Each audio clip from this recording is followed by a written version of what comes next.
Ano ang tamang defensive stance? Ganito ba? Ganito ba? Eh kung ganito, tama ba? Ang tamang defensive stance ay ganito. Ituturo ko sa inyo kung paano gawin yon. Kapag ka magdi-defensive stance tayo, lagi nyo tatandaan, your feet should be wider than your shoulder. So pag naka-chest out ka na, you need to do butt out, and then, kailangan mo mag-stay low. Sa pag-stay low, dito marami nagkakamaling beginner. Dahil ang ginagawa nila, pag sinabi ng coach na stay low, ang ginagawa nila, binibend nila tong torso nila. So, ganito ang nangyayari. Kaya mali ang defensive stance nila. Isa pa sa mga mistakes na ginagawa ng mga beginner pag sinabing stay low, ay nagli-lean forward sila pag magi-stay low. So, ang nangyayari, hindi sila nagiging balanse.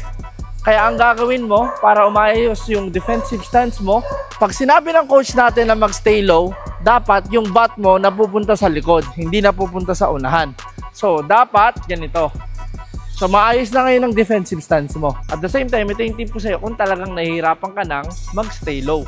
Chest out, then butt out, then isipin mo, meron ka lang uupuan na chair, kagaya nito. Yan, kagaya niyan. So, aalis ka ngayon dito. Pag alis mo ngayon dito, naka-defensive stance ka na maayos. So, yun yung tip ko sa'yo para umayos yung defensive stance mo.